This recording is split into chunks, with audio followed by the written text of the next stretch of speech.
Alors, bonjour à toutes et à tous. Merci beaucoup de nous suivre actuellement, soit sur Facebook Live le jour même, soit peut-être une autre fois. Vous aurez un peu de temps pour vous intéresser à l'agroécologie pendant 2 petites heures. Euh,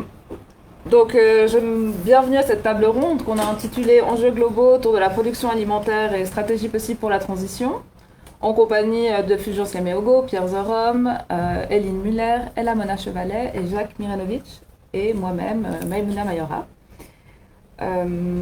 Je suis donc moi-même la personne qui va un peu gérer cette table ronde ce soir, donc la modératrice.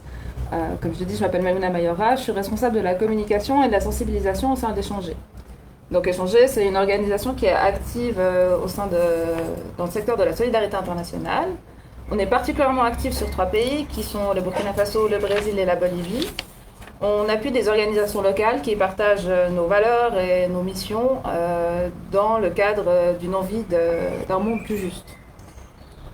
On est conscient qu'on vit aussi dans un monde qui est globalisé, où les enjeux sont globaux. Ce qui se passe ici a une importance sur ce qui se passe là-bas.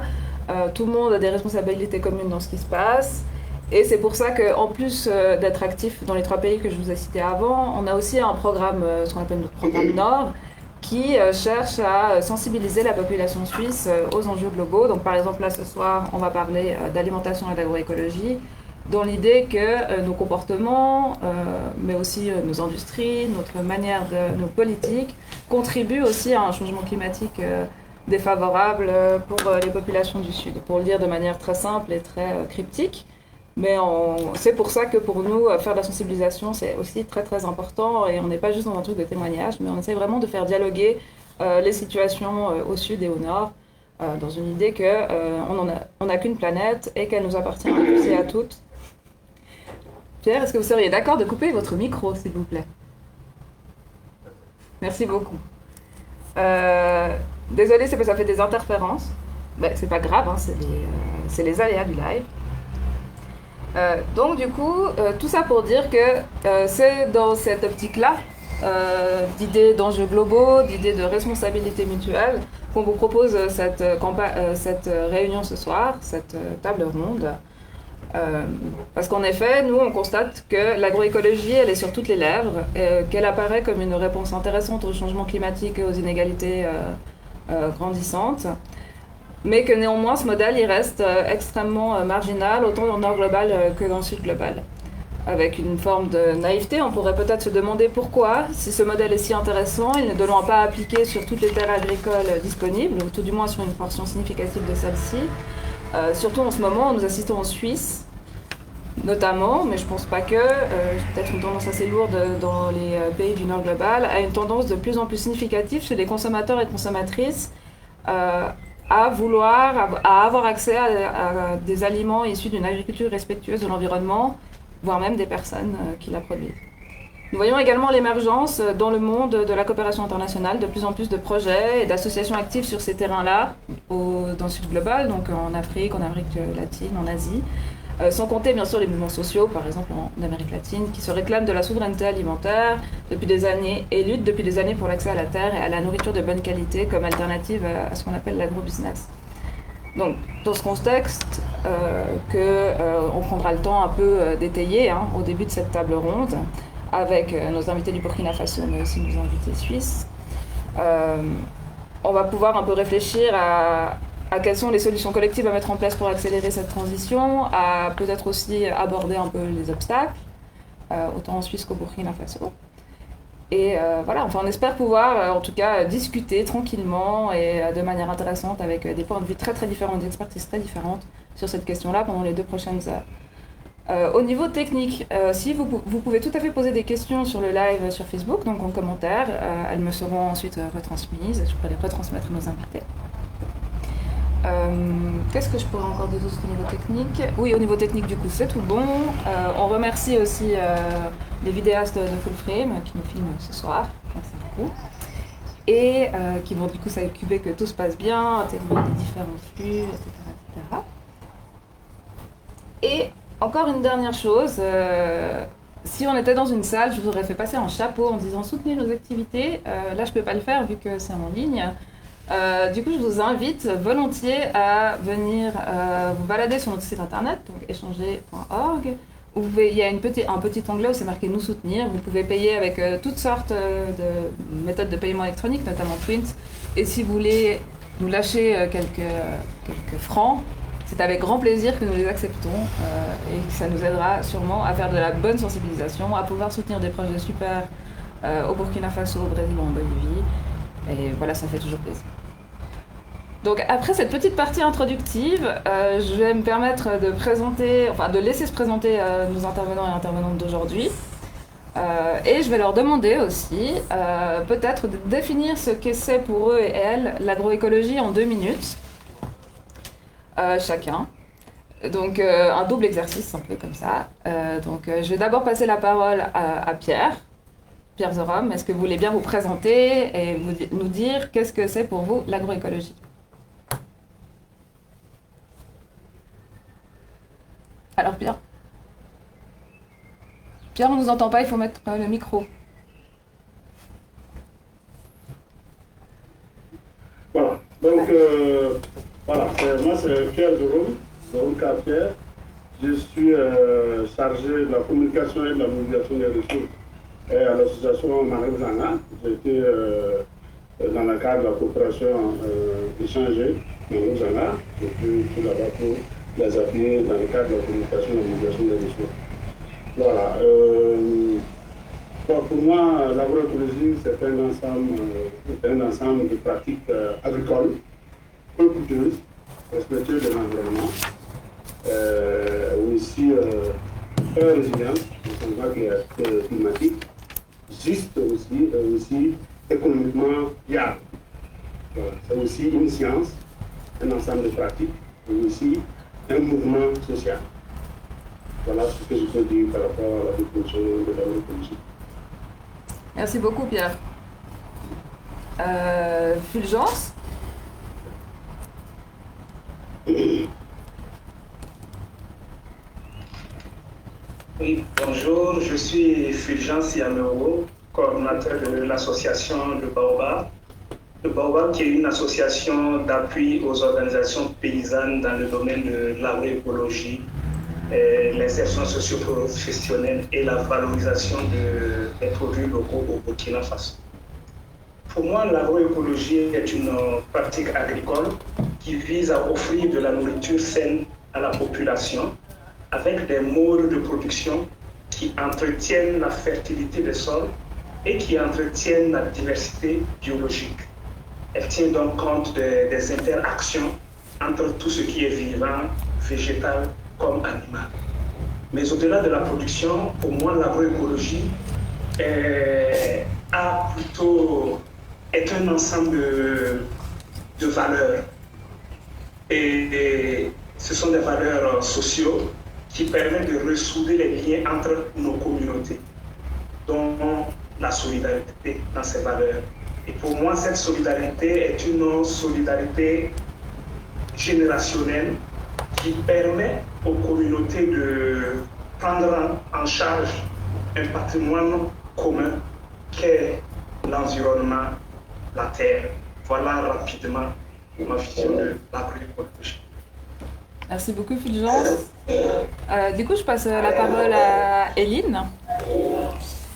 Donc, je m'appelle Éline Muller, je suis militante pour la souveraineté alimentaire depuis plusieurs années maintenant. Je fais occasionnellement des mandats pour des organisations paysannes comme Unitaire, syndicat paysan en Suisse, ou pour la Via Campesina au niveau international. Donc je vais présenter ici rapidement la définition de l'agroécologie, peut-être que moi je l'entends, mais aussi comme elle est définie par Via Campesina. Donc comme ça a déjà été dit, c'est plus que les pratiques agricoles. Et surtout la définition de l'agroécologie peut différer selon les lieux, selon les cultures. C'est pas toujours les mêmes, de la même agroécologie qu'on parle, mais ça se base sur les mêmes principes écologiques de respect des ressources. Ce qu'on peut rajouter par rapport à ce qui a été dit encore, c'est la notion de gestion commune, souvent des ressources. Donc c'est pas uniquement une seule personne qui est propriétaire de la terre et qui fait ce qu'elle veut, mais il y a souvent une notion de gestion en commun, d'autogestion de la communauté des ressources, et puis des notions aussi de transfert des savoirs.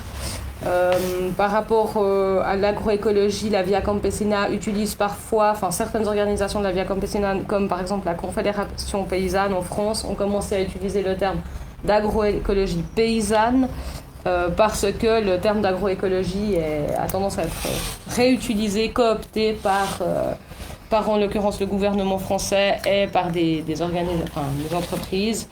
Et du coup, c'est important de rappeler que l'agroécologie concerne les paysans et les paysannes. Merci beaucoup. Jacques? Alors, Jacques Mirenovic, je suis rédacteur d'une revue qui s'appelle La Revue Durable depuis presque 20 ans. Et depuis quelques années, j'anime une association qui s'appelle Artisans de la Transition et qui a la vocation de soutenir la transition principalement en Suisse romande. J'anime cette association avec mon épouse qui s'appelle Susanna Jourdan. L'un de nos thèmes privilégiés, c'est effectivement l'alimentation, qui justifie ma présence ici parmi vous. Et pour définir l'agroécologie, j'ai beaucoup apprécié les définitions que j'ai déjà entendues de Pierre et de Fulgence et aussi d'Éline. D'abord, ce sont des pratiques agricoles, mais peut-être ce qu'il faut souligner, qui n'a peut-être pas été dit tout à fait, c'est que l'agroécologie, c'est un paradigme alternatif au paradigme agricole industriel dominant à l'heure actuelle. Donc, c'est la volonté de passer à autre chose, c'est le refus d'un système pour adhérer à un autre. Et ce sont d'abord effectivement des pratiques agricoles qui reposent sur la diversité des fermes et des paysages, des pratiques principalement, entièrement écologiques. Donc c'est le refus des intrants chimiques, engrais et pesticides, et c'est l'optimisation des relations entre les plantes, avec les animaux et les humains. Et effectivement, c'est plus que simplement des pratiques agricoles, ce sont aussi des valeurs. Et pour pouvoir pratiquer l'agroécologie, il faut que ça soit soutenu par des politiques, raison pour laquelle la Via Campesina le dit, on ne peut pas avoir une agroécologie sans souveraineté alimentaire, sans politique de souveraineté alimentaire. Et peut-être encore un mot, il ne faut pas non plus seulement des producteurs, il faut toute la filière, il faut des transformateurs, il faut des diffuseurs, il faut qu'il y ait tout un système qui s'organise autour de ces producteurs pour que ça puisse fonctionner.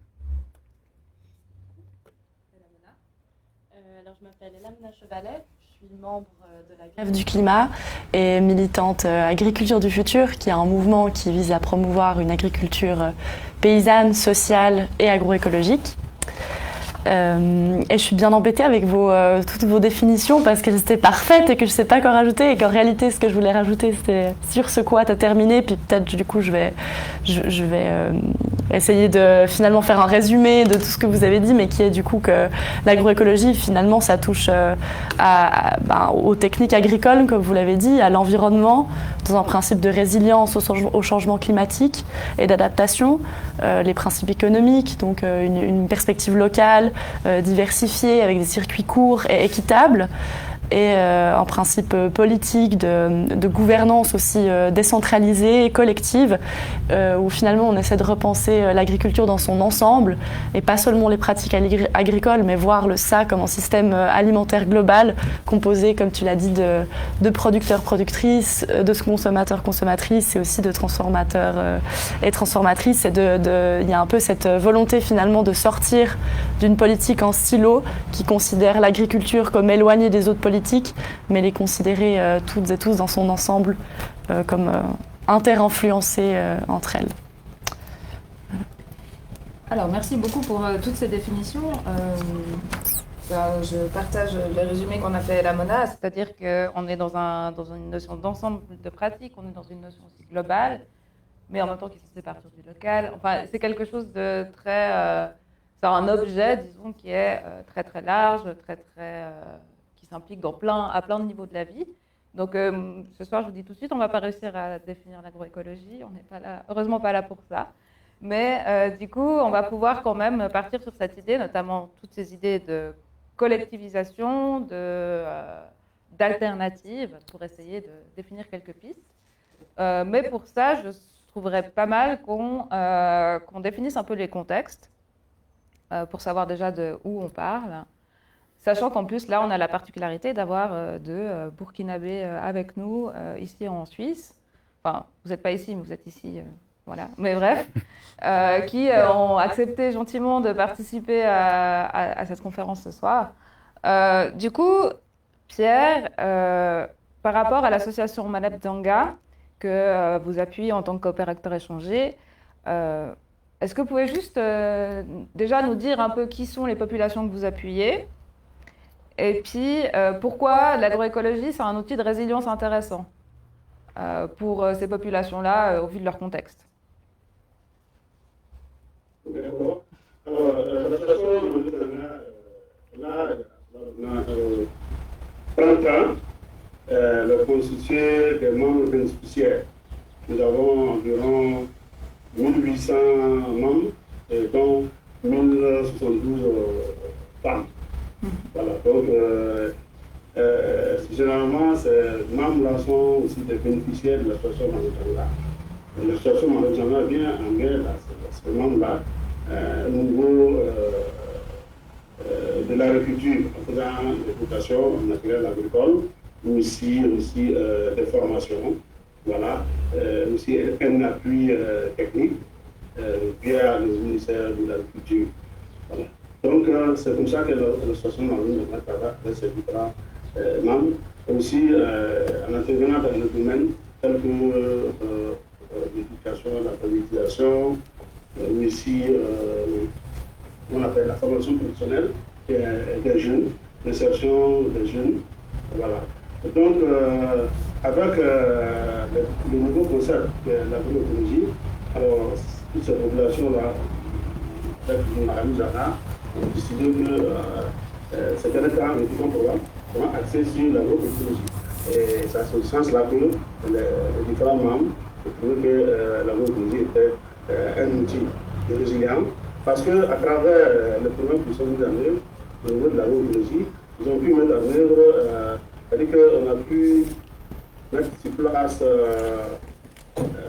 5 champs écoles paysannes, sur 5 unités de production de fertilisants organiques, et 150 emplois permanents a été créé. Et le revenu de ces différents producteurs-là a été augmenté d'environ 10%. Voilà. Et le total de la production agricole certifiée par le système de certification exploitive Sénat-Bio, ça a augmenté d'environ 25%. Voilà. Donc, vu de ces résultats-là, nous pouvons dire que les populations bénéficiaires de Manojanga ont trouvé que l'agroécologie est un outil de résilience. Voilà. Et même pour atteindre ces différents résultats, différentes activités ont été menées. Donc, il s'agit d'abord de former ces différents membres-là, voilà, sur les différentes techniques et les différentes pratiques agroécologiques. Voilà. Et ensuite, les différentes formations, ici, on les a formés aussi à la production des intrants biologiques, des fertilisants biologiques, qu'on appelle le compost biologique qui est fabriqué par ces unités de femmes-là, que nous avons regroupées en coopérative. Voilà. Donc, une fois que les productions sont faites, il faudrait aussi les accompagner à l'écoulement. Parce que ça, c'est l'un des problèmes qu'il faut trouver. Il faut pouvoir écouler ces différents projets-là. Et l'écoulement se fait comment? C'est l'organisation de différents foires où les producteurs sont totalement accompagnés sur l'acquisition des différents stands, ou aussi les outils de promotion et de communication sur ce qu'ils font. Voilà. Et aussi, dans le cas, il y a des voyages qui sont organisés pour qu'ils puissent acquérir d'autres connaissances, d'autres structures par rapport à ce qui est développé au niveau de Manojanga. Donc, tout ceci-là amène à dire que l'agroécologie est un outil de résilience pour les différents bénéficiaires de l'association qu'on appelle l'association Manojanga. Donc, voilà quelques éléments que je peux donner tout qui dit que, en fait, l'association Manojanga aide beaucoup dans l'agroécologie avec ses différents bénéficiaires pour la promotion d'abord de l'agroécologie et aussi pouvoir mettre à la disposition des différents consommateurs des produits sains. Voilà, c'est produits sains, parce que de plus en plus, nous savons aussi qu'il y a un engouement envers ces produits bio, parce qu'il y a des préoccupations quant à la santé, et aussi la santé de ceux qui consomment, aussi la santé de leurs enfants, parce que ensuite, aussi la disponibilité de ces intrants-là. Voilà, donc il y a eu des systèmes qui sont mis en place pour que ces intrants soient disponibles aux différents points de vente, pour que dès que les agriculteurs puissent s'en procurer, que ça soit vraiment appliqué. Mais seulement, il y a quelques difficultés qui se sont montrées, c'est l'accessibilité. Voilà. Ces bio-fertilisants ne sont pas trop accessibles parce qu'ils ne sont pas homologués. Voilà. Donc, ça fait qu'on s'est limité seulement à la fabrication des bio-pesticides avec les matières locales que nous produisons, ou aussi le compost, plutôt que la dernière fois, je crois que M. Dominique a fait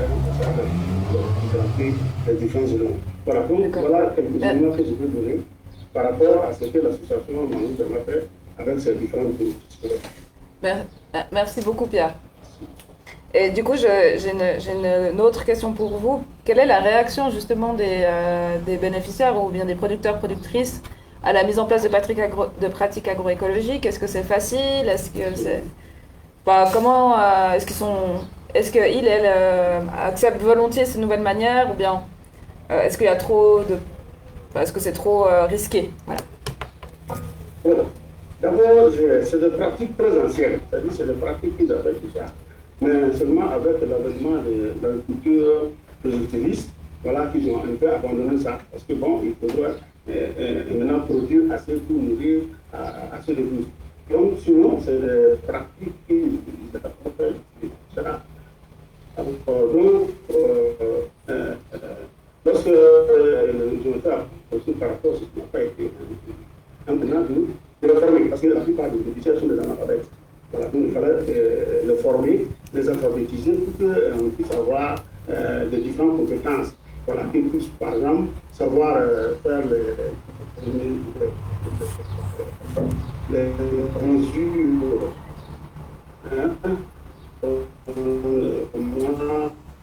voilà, faire les mesures.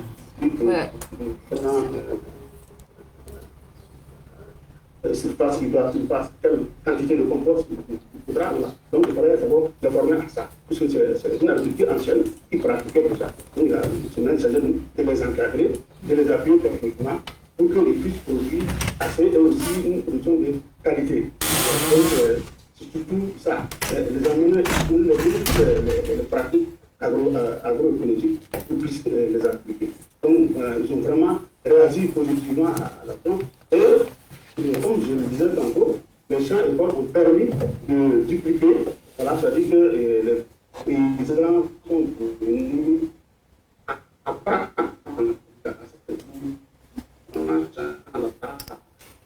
et reproduit ça sur sa création et vraiment il n'y a pas eu d'intégration. Merci beaucoup. Parce qu'en fait, on a quelques problèmes techniques ici, donc si jamais on ne réagit pas, c'est cool. Mais tout va bien. On vous entend, on vous voit. Alors, encore juste une petite, peut-être rapidement sur la question des consommateurs. Vous avez un peu mentionné avant, il y a une tendance un peu, même au Burkina Faso aussi, de vouloir avoir des aliments, mais plutôt sur les questions de santé, si je comprends bien. Du coup, est-ce que le ou la consommatrice burkinabé va dépenser volontiers plus d'argent et de temps pour acheter des produits agroécologiques ou... D'accord. Effectivement, nous avons remarqué ces temps-ci,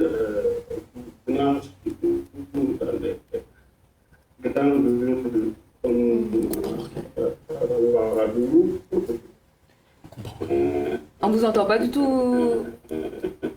Le consommateur, il faut qu'on le dise.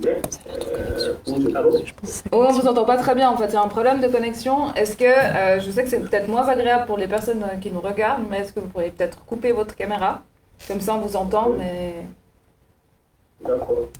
Voilà, puis je vous repose la question du coup sur les consommateurs. Voilà, donc je disais que Il y a de l'engouement sur la consommation. De plus en plus, à travers les grandes villes, nous avons des boutiques qui font la promotion, la vente de produits biologiques. Voilà. Mais seulement, ce que nous constatons aussi, c'est que les produits bio sont relativement chers que les produits conventionnels.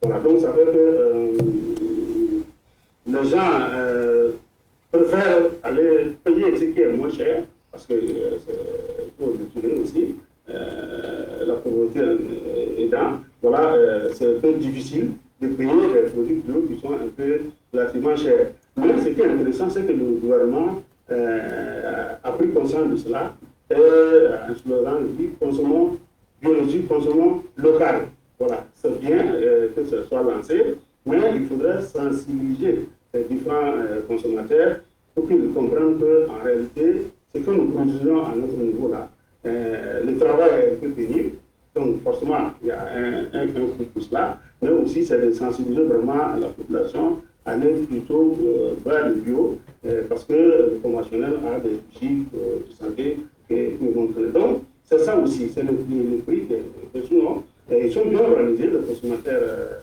les promoteurs de ces produits bio-là, c'est-à-dire les différents détenteurs de ces boutiques-là, ils sont bien organisés, ils organisent des foires, je crois que soit mensuelles, soit hebdomadaires, voilà, de façon tournante, voilà, où chacun peut aller se procurer de ces produits bio-là. Mais les consommateurs, les plus généralement, ceux qui sont un peu nantis, aussi les expatriés, qui sont les principaux clients de ces boutiques-là. Parce que, bon, c'est relativement cher. Ok, merci beaucoup Pierre. Effectivement, on vous entend mieux maintenant, donc c'est assez, c'est bien comme ça. Du coup, je voulais, pour un peu compléter ce panorama au Burkina Faso, Fulgence, est-ce que vous pourriez nous dire quelques mots sur peut-être, est-ce qu'il y a est-ce qu'il y a un mouvement un peu structuré, est-ce qu'il y a un essor de ces pratiques au Burkina Faso, et aussi quelle est la réaction des politiques face à ça? Enfin, peut-être compléter un peu le bilan dressé par Pierre du contexte burkinabé. Au niveau politique, si nous faisons une comparaison entre les efforts qui sont faits au niveau de l'agriculture conventionnelle par rapport à l'agriculture écologique, on serait tenté de dire qu'il n'y a pas d'intérêt manifeste des autorités vis-à-vis de l'agroécologie. Par contre, lorsque nous regardons le chemin parcouru, on se rend compte que beaucoup de choses ont été faites et que déjà l'agroécologie, en quelques années, s'invite déjà aux instances politiques, au niveau sous-régional, je vais parler de la CEDEAO, où politiquement on discute au niveau sous-régional d'agroécologie. Et au niveau du Burkina, nous avons un point focal au ministère de l'Agriculture qui s'occupe des questions d'agroécologie. Et sans oublier que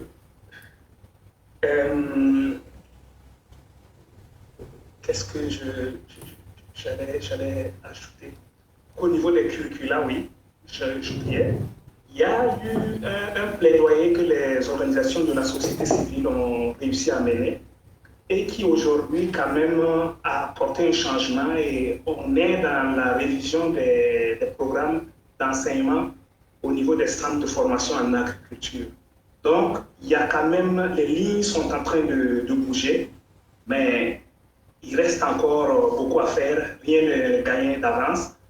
Et je pense que les choses iront mieux si toutefois la population s'y impliquait. La population, je vais parler du consommateur, parce que c'est le choix du consommateur qui va dicter in fine la production en termes d'agroécologie ou de conventionnel.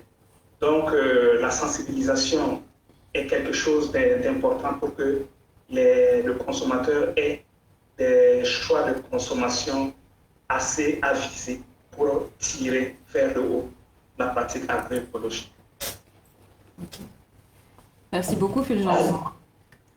Euh, du coup, moi, j'aurais aussi une question sur les personnes que vous soutenez,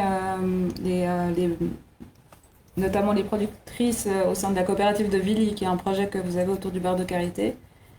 Mais du coup, vos publics cibles, les personnes avec lesquelles vous travaillez, elles ont de la facilité à passer à l'agroécologie. Il faut leur donner des garanties, mais les garanties, c'est quoi? Enfin, comment ça se passe? Comment, quand on arrive face à un producteur ou une productrice burkinabé, on lui dit, bah, en fait, l'agroécologie, c'est super, vas-y. Avec tous les risques, justement, environnementaux liés à la perte d'une récolte, par exemple. Ouais.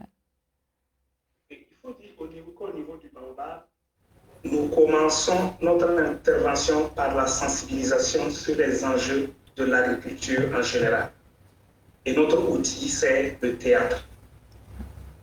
Ce théâtre est vraiment un outil performant pour délier les langues, pour amener des témoignages et surtout pour amener les communautés à eux-mêmes trouver des solutions à des problèmes qu'ils vivent.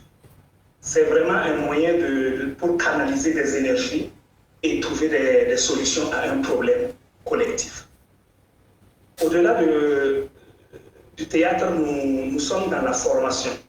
Nous formons beaucoup les producteurs au niveau des techniques de production agroécologique. Et dans notre démarche, il s'agit de créer au sein de ces communautés des compétences endogènes qui sont à même de se prendre en charge et de ne pas attendre toujours qu'une association ou une tierce structure au village puisse apporter. Nous, c'est juste un jet que nous faisons et après, les compétences existent au sein de ces communautés et c'est à elles de travailler à essaimer les pratiques agroécologiques au niveau des villages où nous intervenons. Et nous mettons aussi l'accent sur le partage des connaissances. Parce qu'en agroécologie, les choses ont toujours évolué ainsi et la connaissance n'est pas statique. Et le partage entre producteurs, entre communautés, permet vraiment de ressortir des choses intéressantes et de les adapter au niveau de ces communautés.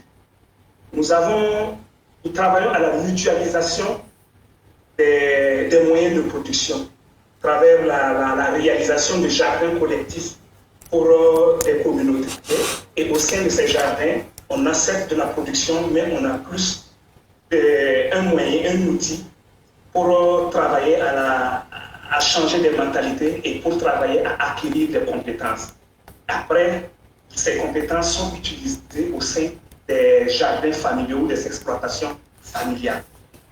Nous accompagnons enfin les producteurs dans l'accès à des microcrédits pour pouvoir mettre en œuvre leurs activités. Et ces microcrédits servent par exemple à la réalisation de puits, à l'acquisition de petits matériels de production. Et à côté de cela, on a toujours eu une unité d'appui conseil qui apporte vraiment des conseils à ces communautés. Et c'est comme ça qu'avec la certification de leurs produits, il y a des noyaux d'acteurs qui sont dans le village et qui sont formés permanemment pour qu'ils soient le relais pour assurer que vraiment la production est maîtrisée, les techniques sont pratiques. Voilà vite fait ce que nous sommes en train de faire sur le terrain à travers notre intervention au niveau de l'association de Baobab. Merci beaucoup, Fulgence. Du coup, merci de nous avoir dressé un peu ce panorama, Pierre et Fulgence. Alors bien sûr, on pourrait parler des heures et des heures de l'agroécologie au Burkina Faso, mais là on comprend déjà qu'il y a un peu une tendance qui existe aussi comme en Suisse de consommateurs qui s'intéressent à leur santé, que les producteurs et productrices ont aussi accès à des formations, des outils, etc. pour changer justement de manière de cultiver. Mais du coup, comparaison n'est bien sûr pas raison, mais pour poser un peu la discussion, ça me semble aussi important de regarder qu'en Suisse, les obstacles et les opportunités sont bien sûr différentes, mais qu'ils ont aussi des points communs. Du coup, je voulais poser la question à Éline, justement, quels sont les obstacles en Suisse pour les producteurs et productrices qui souhaiteraient se lancer en agroécologie? Alors, ils sont nombreux. Peut-être que je peux commencer par juste rappeler un peu le contexte en Suisse qui est quand même très différent du Burkina. Donc en Suisse, on a déjà un territoire où il ne peut pas y avoir de l'agriculture partout. On a un territoire très accidenté, très bétonné, où on arrive quand même à un taux approvisionnement de près de 50%, mais qui est mené, cela est atteint seulement avec 2% de la population suisse qui est active dans l'agriculture, avec donc de moins en moins de paysannes et de paysans, avec une moyenne de 3 fermes par jour qui mettent la clé sous la porte. Et l'agriculture ne représente que 1% du PIB du pays, mais profite à 30% de la population en termes économiques. Donc il y a plusieurs obstacles à une agriculture plus agroécologique qui viennent évidemment, enfin qui sont toutes systémiques, mais qui viennent beaucoup des politiques agricoles, enfin de la politique agricole en Suisse, qui est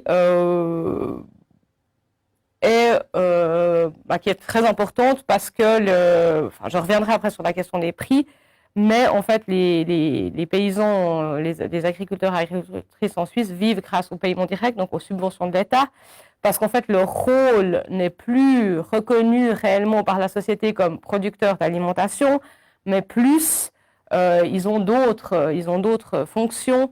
Donc ils ont un peu perdu leur souveraineté, ils doivent remplir d'autres fonctions, comme par exemple l'entretien des paysages, créer des monnaies d'échange pour vendre de la qualité de vie, pour vendre du tourisme, etc.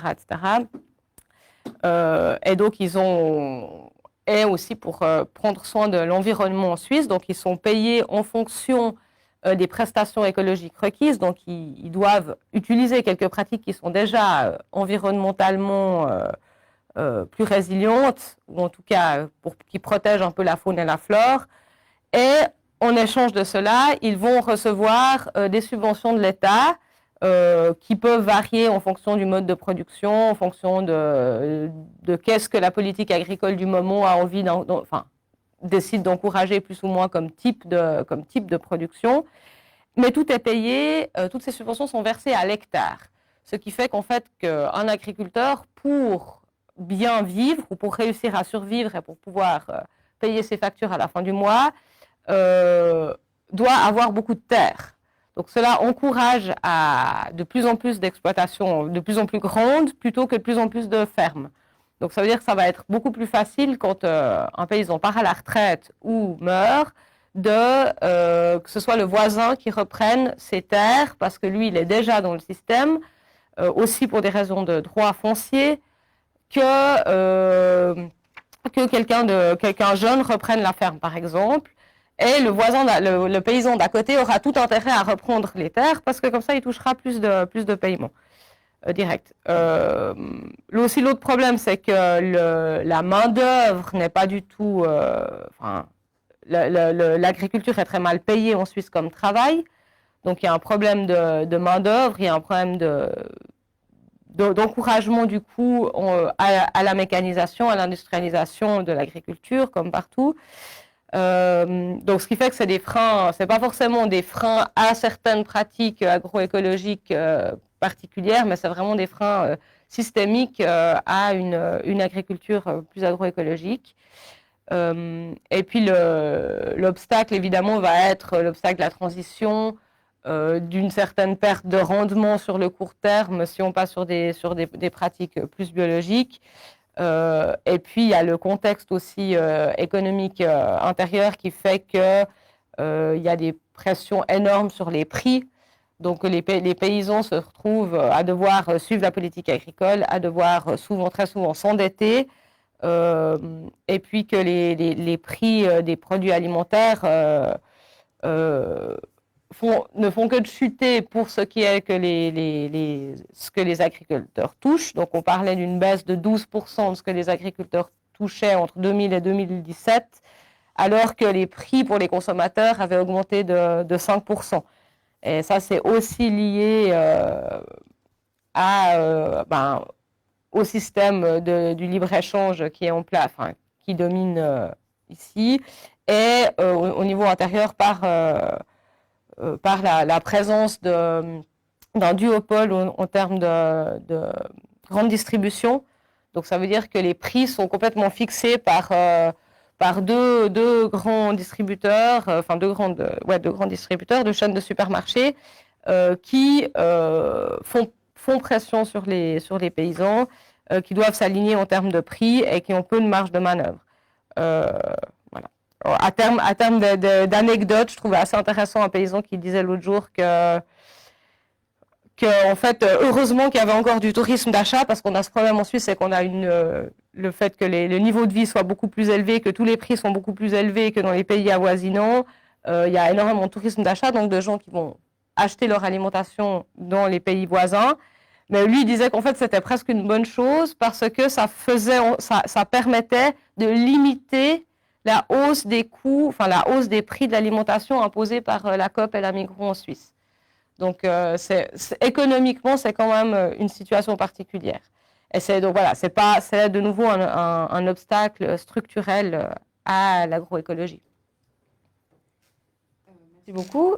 Par rapport aux consommateurs, consommatrices, on parlait de la Coop et de la Migros, justement. Jacques, je ne sais pas si vous voulez un peu dresser aussi un panorama du consommateur, consommatrice suisse en lien avec l'agroécologie.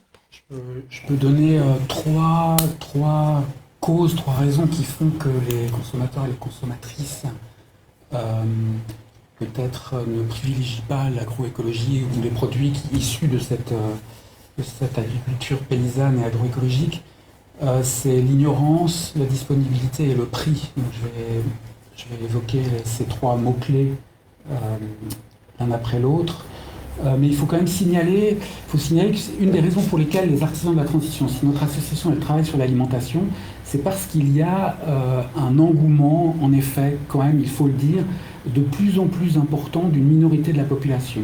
Donc là, les obstacles, je vais évoquer les obstacles de la majorité de la population. Mais il y a quand même une minorité qui est de plus en plus active, qui fait de plus en plus de choses, et je pense qu'on abordera ça tout à l'heure. Alors les obstacles, le premier, c'est un obstacle qui vaut pour la question de la transition dans sa généralité. On a eu dimanche dernier une votation sur le climat. La loi sur le CO2, qui était une loi minimaliste, a été refusée par le peuple. On a un énorme problème de prise de conscience de la gravité de la crise écologique et climatique qu'on a sur les bras. Et ce problème d'ignorance, il est consubstantiel à une sorte de déni, on ne veut pas le savoir. Alors là, c'est un peu un couple infernal, on ne veut pas le savoir, donc on ne se renseigne pas, donc on est d'autant moins concerné, et donc on ne s'engage pas. Et notamment, on sait que l'alimentation, c'est un enjeu de premier plan qui va être affecté par le changement climatique. L'agriculture biologique, l'agroécologie, c'est la seule méthode low-tech non problématique pour capter du CO2. Donc il y a des enjeux hyper forts pour privilégier l'agroécologie, mais on a encore, je pense, une majorité de la population qui n'est pas au courant. Or, pour pouvoir soutenir l'agroécologie, il faut être au courant, pour pouvoir s'impliquer, il faut avoir envie, il faut avoir des raisons qui sont très fortes. Donc souvent, elles ne sont pas là. Pour ça, je dirais que c'est le premier obstacle. Le deuxième obstacle, c'est la disponibilité. Je veux dire que quand vous allez faire vos courses ou quand vous allez manger, qu'est-ce que vous trouvez en premier lieu? Est-ce que c'est des produits qui viennent de l'agroécologie locale, ou est-ce que c'est Coop et Migros, ou est-ce que c'est des fast-food, la restauration rapide? Jusqu'à présent, les études sur les comportements alimentaires se sont surtout intéressées au profil des personnes. Qui sont-elles, leur âge, leur sexe, leur profil sociologique, pour comprendre qu'est-ce qu'ils allaient manger. Mais il y a des études qui sortent, qui montrent qu'en fait, l'offre façonne la demande, peut-être plus encore que la demande elle-même inhérente à ce que les gens veulent. Et donc, on a fait des études, notamment à Montpellier, qui montrent que la disponibilité en nourriture qui se trouve dans le périmètre de votre domicile, là où vous habitez, va peser extrêmement lourd dans ce que vous allez acheter.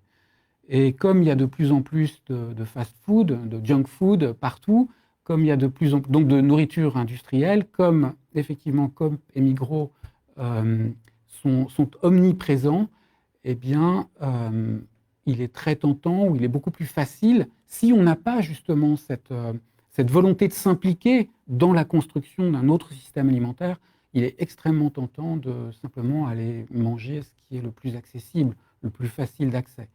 Puis le troisième facteur, c'est le prix qui a été mentionné. Quand en plus, ce qui est disponible est moins cher, c'est assez facile de comprendre que ça va orienter le choix encore plus. Donc voilà ce que je peux dire sur 3 obstacles qui me semblent majeurs pour empêcher la transition d'aller plus vite dans ce domaine. Merci beaucoup. Je trouve ça très intéressant de vous avoir entendu les deux, donc Eline et Jacques, et aussi en écho à ce que vous avez dit avant, Fulgence et Pierre, qu'on parle beaucoup des individus, des consommateurs et des producteurs en tant qu'individus, alors logiquement, avec leur libre arbitre, les choses qu'ils ont envie de tenter ou pas, etc. Mais que finalement, les obstacles, ils sont assez, sont vraiment un peu structurels. Notamment, je trouve que la question de l'accès est hyper intéressante. J'avais lu des études sur les questions des déserts alimentaires aux États-Unis, par exemple, où en fait, on va reprocher à des gens de manger mal, mais c'est parce qu'autour d'eux, il y a littéralement pas d'accès à des légumes frais. On peut aussi penser pour le Burkina, et ça joue aussi en Suisse, pour les personnes qui ont des activités professionnelles extrêmement prenantes, qui leur apportent peu d'argent. Comment après on investit le temps d'aller faire la tournée des fermes, etc. Donc, il y a des choses où, effectivement, l'individu a sa part, enfin, c'est ce que j'interprète, peut-être vous n'êtes pas d'accord avec moi, mais où l'individu, des deux côtés de la chaîne, a sa part de responsabilité, mais en même temps, il manque peut-être des choses qui font que ces solutions sont réellement, pas réellement, mais dans la réalité concrète, accessibles. Donc, du coup, justement, je me tourne vers Ella Mona pour parler un peu des politiques publiques en Suisse sur la question de l'agroécologie. Qu'on peut en dire, etc. Ouais, je pense que je vais reprendre un peu ce terme autour de la politique agricole, parce que c'est quand même la politique publique majeure qui donne un cadre à ce qu'on peut faire dans l'agriculture. Donc c'est aussi important de savoir qu'en Suisse, on a quand même pas mal de contributions écologiques requises dont a parlé Eline. Donc il y a une volonté d'atténuer l'impact de l'agriculture sur l'environnement. Il y a notamment une nouvelle réforme de la politique agricole qui a été d'ailleurs stoppée, mais où il y a eu une volonté d'augmenter encore ses contributions. Mais ce qu'on remarque finalement, c'est que tout ce qui touche à l'agriculture biologique reste assez finalement niche et n'est pas une volonté globale. Il n'y a pas une volonté d'aller vers une transition agroécologique. D'ailleurs, c'est des marchés qui finalement sont assez rentables et qui se plaisent aussi à être dans cette politique de niche. Donc on voit qu'il n'y a pas une volonté d'imaginer une politique alimentaire globale qui prenne en compte tous les acteurs et actrices de la chaîne. Et on voit que par exemple au niveau des villes, parfois il y a des volontés de favoriser ce type de projet, mais c'est finalement très ponctuel et marginal, sans cadre et directive très clairs, ce qui fait que ça donne presque un aspect plus publicitaire pour la bonne publicité de la ville, plutôt que d'une réelle volonté de favoriser ces projets sur le long terme, de faire qu'ils soient durables finalement économiquement, qu'ils durent dans le temps et s'implémente et parle avec la population.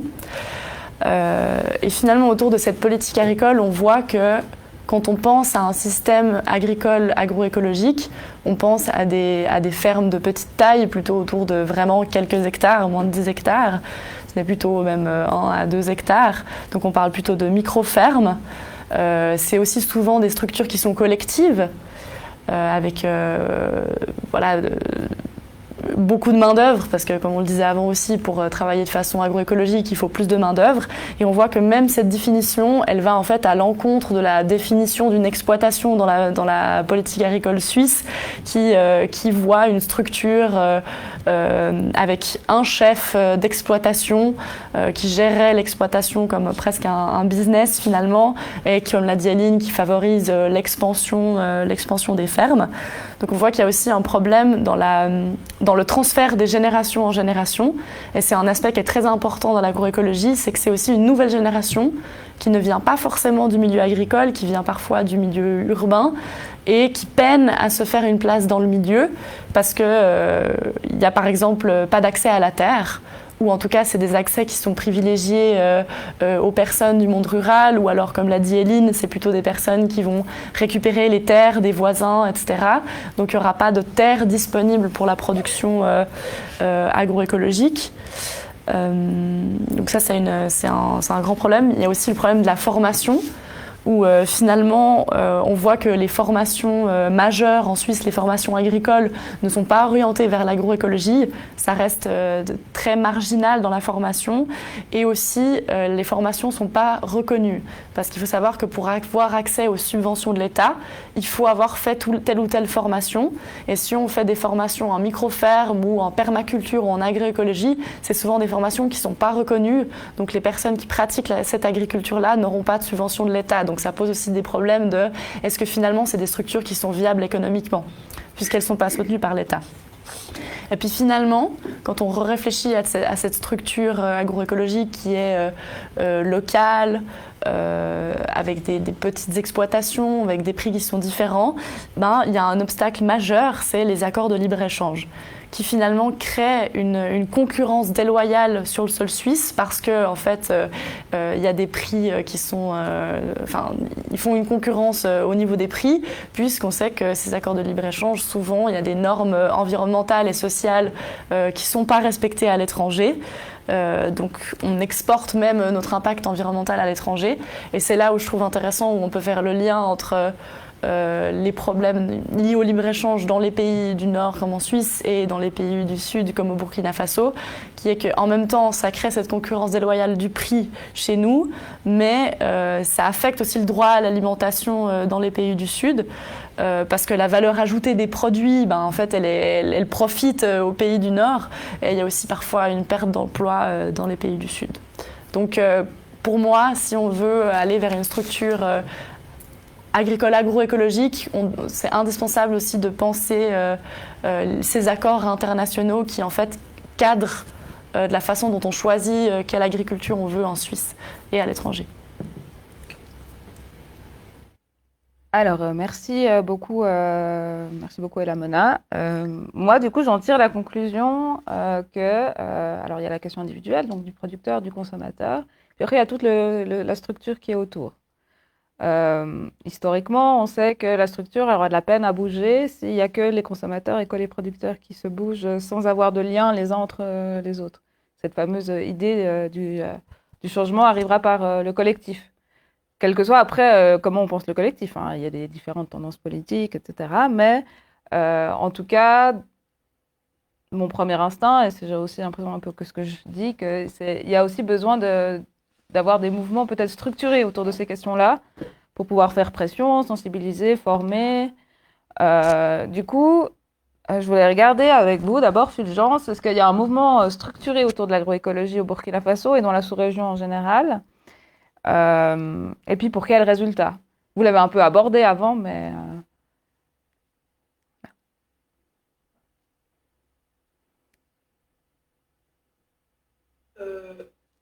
Oui, il y a un mouvement au Burkina parce que nous considérons que l'option de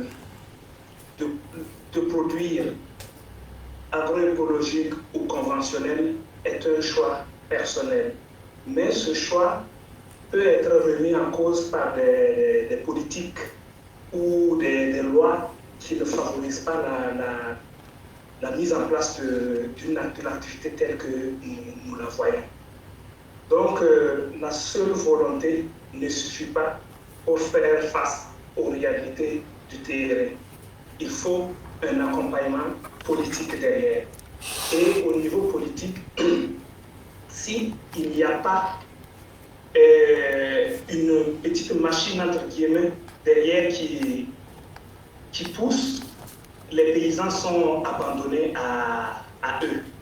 Donc on sera toujours dans cette logique où il faut uniformiser l'agriculture et les pratiques agricoles avec ces systèmes d'homogénéisation de la production dans les champs, etc. Et pour nous, il est important vraiment que les acteurs qui mènent des actions sur le terrain n'aillent pas seuls vers le combat. Et c'est dans ce sens que des réseaux se mettent en place et des structures, des fêtières se spécialisent dans des secteurs bien définis. Et aujourd'hui, nous avons par exemple le COASP, qui est le Comité ouest africain des semences paysannes, qui est une organisation à laquelle vraiment beaucoup de pays de la sous-région sont membres et participent à des activités dans le domaine de la sauvegarde des semences paysannes.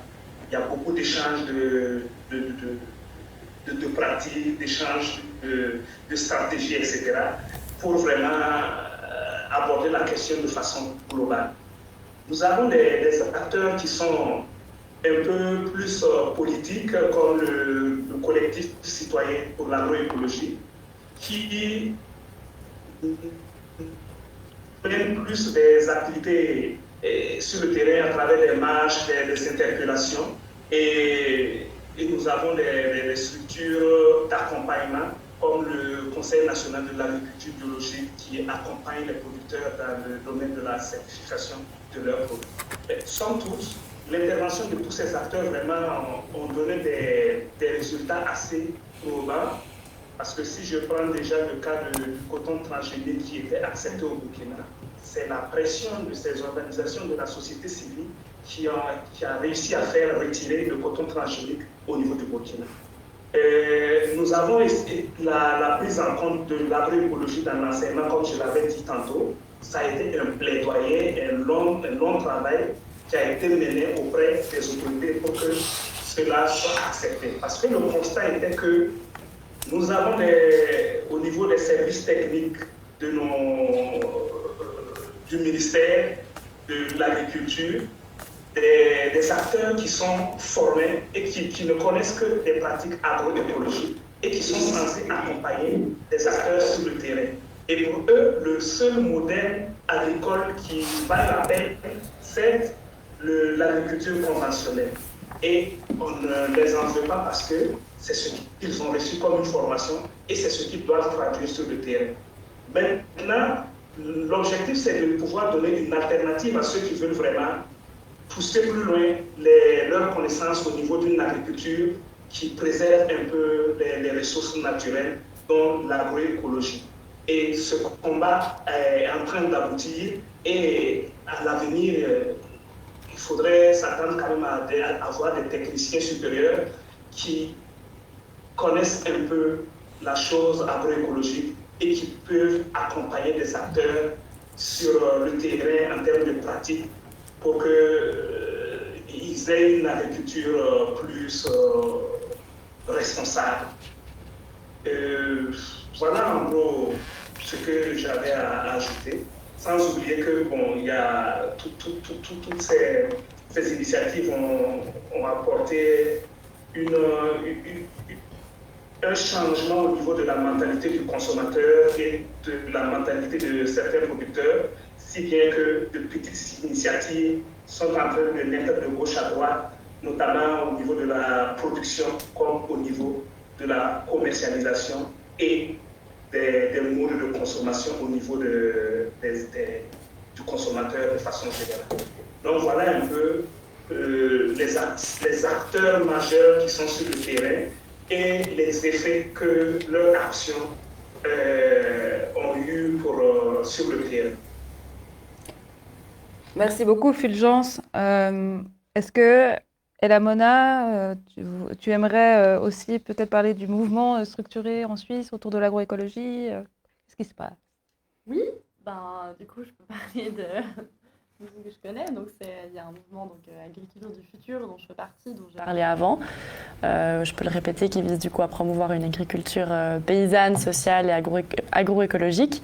De masse, c'est un mouvement assez militant puisque c'est des personnes venant de la grève du climat qui l'ont créé, conjointement avec des personnes du monde agricole plutôt alternatif. Et les projets principaux sont liés du coup à la sensibilisation, mais aussi à l'implication de la population. Donc on a fait diverses mobilisations, enfin manifestations, pour manifester autour de l'alimentation et politique, pour bien faire comprendre que ce qu'on mange, c'est un choix politique et il influence la société, ça influence la société de telle ou telle façon, de même qu'on peut influencer la société pour modifier notre alimentation. On a rédigé une vision 2030 qui dresse les lignes directrices de nos revendications, donc, qui pourrait être résumée par un peu la souveraineté alimentaire. Et on a tout un travail d'implication citoyenne autour notamment du Parlement de l'alimentation, où on réunit justement des personnes de la consommation, de la production et de la transformation. En gros, toutes les personnes impliquées et impactées par la chaîne alimentaire pour trouver des solutions autour de 4 thèmes. Là, c'était autour de 4 thèmes principaux qui sont du coup la santé, les conditions de travail, la durabilité et maintenant j'ai plus l'autre. Les prix, thème très important aussi. On continue ce travail d'implication populaire avec, peut-être que je pourrais en parler un peu plus dans les solutions, mais autour, on est en train d'essayer de mobiliser diverses organisations en Suisse pour réfléchir à une politique alimentaire commune plutôt qu'une politique agricole. Donc ça, c'est le grand travail qui est en route. Sinon, autour des initiatives, donc des micro-fermes, des initiatives agroécologiques, on se rend compte que finalement, il y en a un peu partout, il y en a beaucoup, et de plus en plus, mais il y a souvent un manque de mise en réseau. Après, il y a différentes organisations, par exemple la Fédération romande des ACP ou ce genre de choses qui met les gens en commun, mais c'est peut-être aussi un manque. Et pour terminer, un des pôles importants d'agriculture du futur qui est de créer du lien entre les consommateurs, consommatrices et les personnes de la production, parce qu'on se rend compte que souvent, il y a une perte de lien entre les personnes qui consomment. Et elles ne savent simplement pas en fait d'où viennent les produits, elles ne connaissent pas les personnes qui produisent. Et là, on fait un travail où on va parler avec des personnes du monde agricole pour comprendre leurs revendications, trouver des revendications communes et pouvoir faire front commun sur ce contre quoi on se bat. Et on a notamment rencontré dernièrement un groupe qui s'appelle les Jeunes Agriculteurs Vaudois, qui sont plutôt des agriculteurs conventionnels, mais on a beaucoup de discussions et on se rend compte que finalement on a une volonté d'aller vers le même système agricole qui est de la fourche à la fourchette, donc toujours autour de cette politique agricole. Donc on voit que finalement quand on essaie de créer du lien, de discuter, on arrive à casser les clichés et se rendre compte que finalement on a beaucoup de revendications communes et puis à réussir à créer vraiment une base forte pour lutter contre des choses plus grandes que nous qui sont l'agro-industrie par exemple.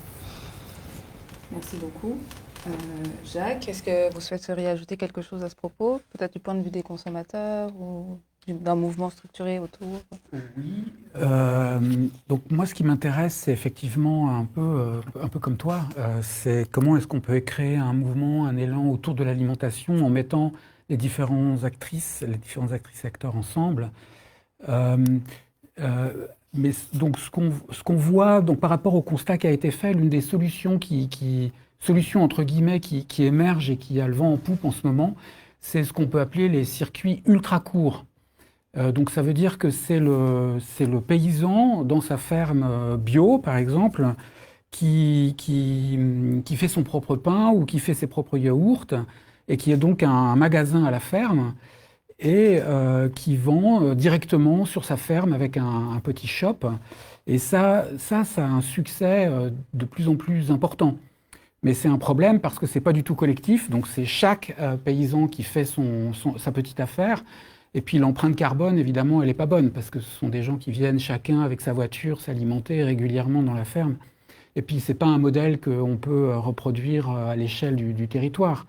Donc c'est une réponse qu'on peut comprendre mais qui pose problème. Sinon, bah oui, elle a mentionné l'agriculture contractuelle de proximité, c'est quand même une initiative qui existe, alors qui s'est répandue il y a à peu près pratiquement une vingtaine d'années. Il y avait des pionniers avec la Clé des Champs dans le Jura et puis les Jardins de Cocagne à Genève. Mais ça a vraiment décollé à partir du milieu des années 2000. Et il y en a, en tout cas sur le site de la FRAC, j'en ai compté 32 aujourd'hui. Donc ça fait quand même des centaines, voire des milliers de personnes qui s'alimentent régulièrement auprès de un ou plusieurs producteurs. Des magasins bio, il ne faut pas les oublier. Il y en a apparemment, nous on en a identifié 55 en Suisse romande. Donc là aussi, c'est des milliers de consommateurs. Les magasins en vrac, donc ça a été une explosion. Il y a eu un boom de la lutte contre les déchets dans la consommation quotidienne, grâce à une activiste qui a publié un bouquin qui a fait un triomphe à l'échelle planétaire. Et on a vu vraiment émerger très rapidement en Suisse romande quantité de magasins en vrac un peu partout. J'en ai compté 48 en Suisse romande. Et puis ce qu'on voit aussi beaucoup émerger et qui est encore plus intéressant, peut-être que j'en parlerai tout à l'heure, c'est les épiceries participatives. Là, ce sont des consommateurs et des consommatrices qui créent un magasin eux-mêmes et s'impliquent dans le magasin. Ce sont en général toujours des coopératives. Donc ces personnes vont travailler dans le magasin 2 heures peut-être ou 3 heures, ce qui fait qu'on va réduire les coûts et pouvoir vendre les produits de qualité à un prix beaucoup plus accessible aux consommateurs et aux consommatrices. Donc on voit quand même il y a beaucoup de choses qui se passent, mais je n'ai pas fait le calcul, et ce chiffre, je crois, n'existe pas. On ne sait pas du tout quelle part de la consommation alimentaire toutes ces multiples initiatives représentent par rapport à la grande distribution et à l'alimentation industrielle. Donc on voit qu'il y a une minorité qui est très active, mais elle n'arrive pas à embrayer sur les politiques agricoles. Ça ne fait pas du tout système. Et c'est justement une des ambitions probablement trop élevées, mais c'est une ambition qu'il faut qu'on ait, c'est de faire converger tous ces mouvements, tous ces gens, parce que ça représente quand même une masse non négligeable, pour qu'elles puissent peser plus efficacement et fortement sur les choix politiques qui vont, eux, avoir un impact systémique majeur. Et puis, j'en parlerai encore tout à l'heure, il y a un levier qui est majeur et qui commence à être identifié par les communes, c'est la restauration collective. Mais peut-être que ça, j'en parlais tout à l'heure. Merci à vous pour ces réponses par rapport justement à vos contextes différents entre le Burkina et la Suisse. Voilà. Mais je trouve aussi intéressant, vu que, alors effectivement, l'agroécologie est caractérisée par le fait que de la fourche à la fourchette, si j'ai bien compris. Mais du coup, il y a aussi des enjeux globaux. On a parlé avant des accords de libre-échange, même du système mondial qui fait qu'en Bolivie, on consomme moins de quinoa parce que c'est devenu trop cher pour les personnes qui la consommaient à la base. Et qu'ici, par contre, on assiste à un boom de la quinoa. On pourrait parler des avocats aussi. Enfin, il y a plein d'autres choses comme ça qui font qu'effectivement, même si ça paraît très individuel, l'acte de manger, il y a aussi des dynamiques qui sont très globales. Donc du coup, Eline, l'agroécologie au niveau global, mouvement, pas mouvement? Alors, par regret que je quitte le niveau local pour parler un peu du global. Je crois qu'il y a en fait une chose qu'on a oublié de dire en définissant l'agroécologie au début, c'est que l'agroécologie ne vise pas à faire du profit, mais vise une agriculture vivrière qui vise simplement à nourrir les populations. Et donc, le principal obstacle au niveau global, c'est que le système actuel tend à faire du profit. Alors, on a parlé des accords de libre-échange, je ne vais peut-être pas revenir là-dessus, mais je dirais que du coup, il y a énormément de paysans un peu partout qui soit pratiquent encore l'agroécologie, parce que finalement, il y a encore beaucoup de régions où une agriculture paysanne, vivrière, à peu d'impact, pas mécanisée, etc., existe encore, où les acteurs et actrices de cette agroécologie ont envie de continuer à la faire. Et il y a aussi des volontés de plein d'agriculteurs qui se sont un peu industrialisés à revenir à l'agroécologie.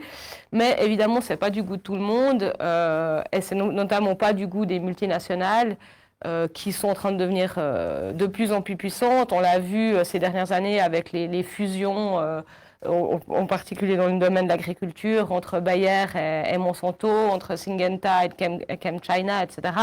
Donc les multinationales prennent de plus en plus de pouvoir, aussi au niveau légal. On a vu l'émergence de ces tribunaux qui règlent, des tribunaux privés qui vont régler les différends entre les différents acteurs, clients, producteurs, etc., pour les multinationales. Donc voilà, la pression au niveau global, au niveau mondial, elle est vraiment extrêmement forte dans le monde libéralisé. Donc forcément, il y a eu aussi au niveau global la création d'un contre-pouvoir au niveau de l'agriculture par des organisations internationales comme par exemple la Via Campesina, donc qui représente 180 organisations dans plus de 80 pays à travers le monde, dans toutes les régions, ce qui, en fait, en termes d'affiliation, représente plus de 200 millions de paysannes et de paysans. Donc, en fait, en termes de mouvements sociaux, on peut dire que Via Campesina est le plus grand mouvement social au monde. Il y en a d'autres. On a parlé de l'agriculture contractuelle de proximité. Il y a, par exemple, Urgency, qui est aussi un réseau international d'organisations qui travaillent pour l'agriculture soutenue par la communauté. Donc, tous les liens entre, justement, de consommateurs et producteurs, productrices. Donc ces différents réseaux se sont mis en place suite à la libéralisation des marchés. Au début des années 90, la Via Campesina a été créée. Il y a eu la notion de souveraineté alimentaire qui a été créée, etc. Donc la volonté de continuer à défendre la souveraineté alimentaire, de défendre les modes de pratique, enfin les pratiques agroécologiques, etc., existe au niveau international et bien là. Je dirais qu'elle s'organise en deux axes principalement. Donc il y a tout un axe qui est celui de la mise en réseau des échanges entre les différentes organisations paysannes, entre les différents groupes de producteurs et productrices, où là il y a des choses intéressantes en termes même des fois vraiment purement techniques, d'échanges de compétences, de modes de culture, etc., et aussi d'échanges de mode d'organisation sur les luttes. Je pense que par exemple l'exemple qui a été cité avant au Burkina Faso par rapport au coton OGM est quelque chose qui peut être très intéressant à partager avec des collègues même en Amérique latine ou sais-je qui se retrouvent dans le même genre de situation. Et puis il y a un autre axe de travail de la plupart de ces mouvements sociaux qui est le niveau politique institutionnel, donc du plaidoyer à l'échelle des institutions internationales, principalement les différentes organisations, agences de l'ONU. Il y a un outil assez intéressant qui a été développé notamment par la Via Campesina avec beaucoup d'alliés et aussi des organisations de la coopération, qui est le UNDROP, la Déclaration des Nations Unies sur les droits des paysannes et paysans et de toutes les personnes travaillant au milieu rural, qui a permis en fait, qui a été accepté en 2018 par l'Assemblée générale de l'ONU, donc qui crée un cadre en fait où les États s'engagent à respecter certains droits spécifiques aux paysannes et aux paysans. Donc c'est un bon outil, mais il faut savoir que c'est 10-15 ans d'envoyer des délégations paysannes à Genève, à New York, un travail de plaidoyer vraiment de très très longue haleine auprès de tous les représentants des États. Donc c'est vraiment un travail très lourd. Et puis qu'une fois que la déclaration a été adoptée par l'ONU, il n'y a rien qui est réglé comme ça. Enfin, après, il s'agit encore de chaque fois utiliser ce cadre-là, de retourner dans les pays en disant, bon, voilà, maintenant, vous avez signé cet accord-là, voilà comment on peut l'appliquer au niveau national, voire au niveau encore plus local que ça. Donc, c'est des outils qui sont intéressants en termes de plaidoyer, en termes de cadre, mais qui ne sont pas des leviers très rapides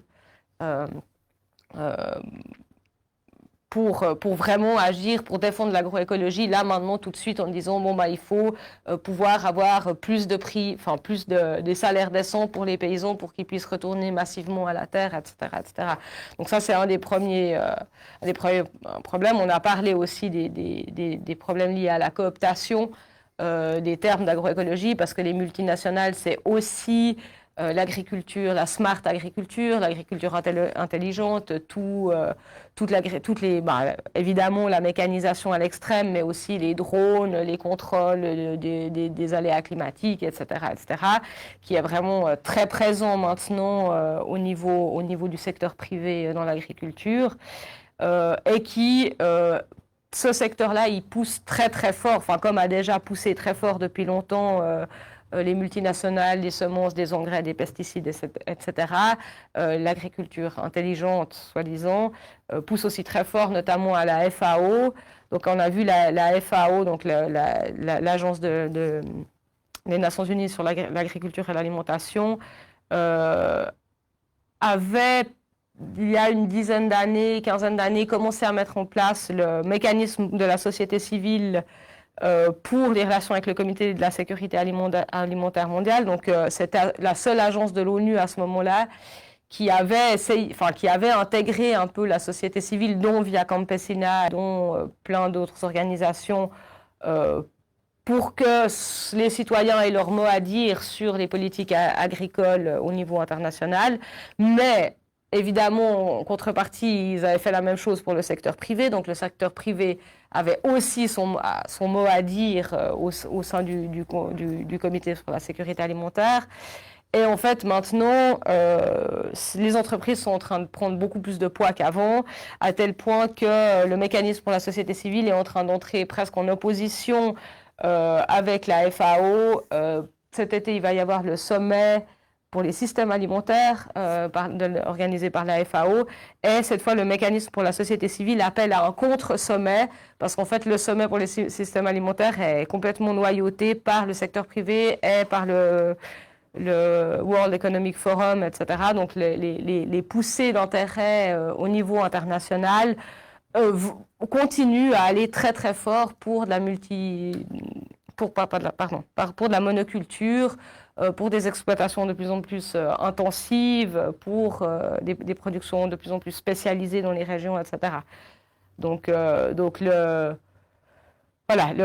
globalisation de la lutte, elle existe aussi au niveau du contre-pouvoir, mais c'est juste, on passe à des échelons au-dessus, mais le jeu est toujours aussi déséquilibré.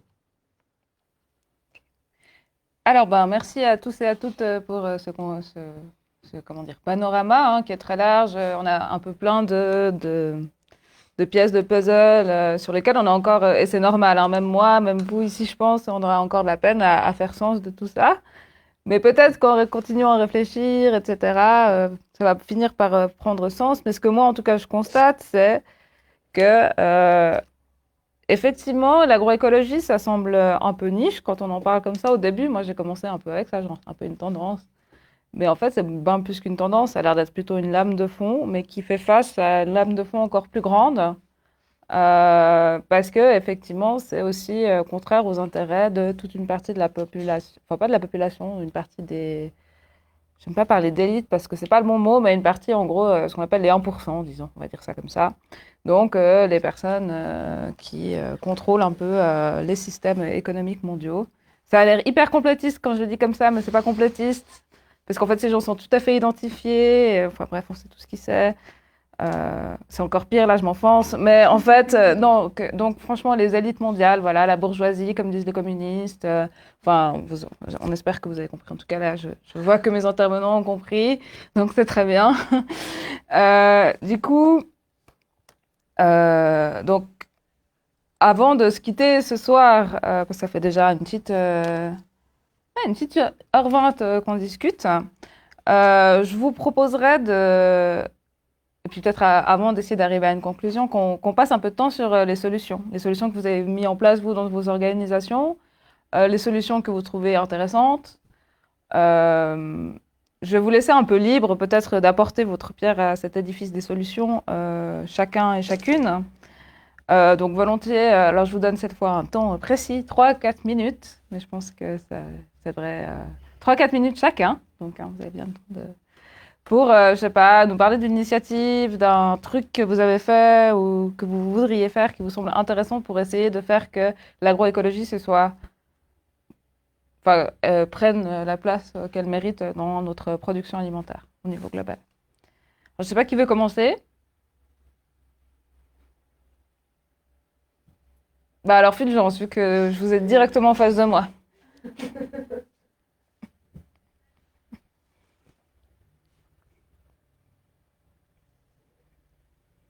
Ok. Bon, je crois que dans nos échanges, il y a eu quelques ébauches de solutions que nous avons eu à expérimenter au niveau sur le terrain avec les acteurs.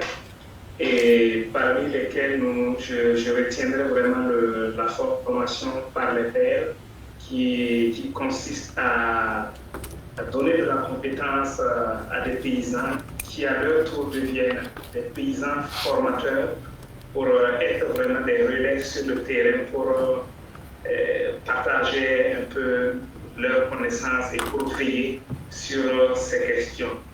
Et ces formateurs par les pairs, cette formation par les pairs permet aux producteurs même ou aux communautés d'être plus unis, de vivre ensemble parce que ils abordent les enjeux ensemble et essaient de trouver des solutions.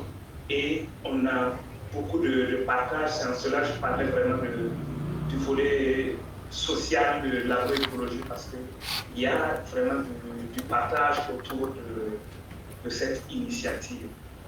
Il y a également on y arrivera que si vraiment on intéresse la jeunesse au niveau des questions de l'agroécologie, parce qu'on a une population majoritairement rurale et plus de 80% de la population vivant de l'activité, c'est indéniable que l'agriculture est le maillon fort de l'économie du Burkina. Donc, du coup, on a des jeunes, on a des moins jeunes qui sont dans la pratique et il faudrait qu'on intéresse la jeunesse à l'entrepreneuriat agricole autour de l'agroécologie.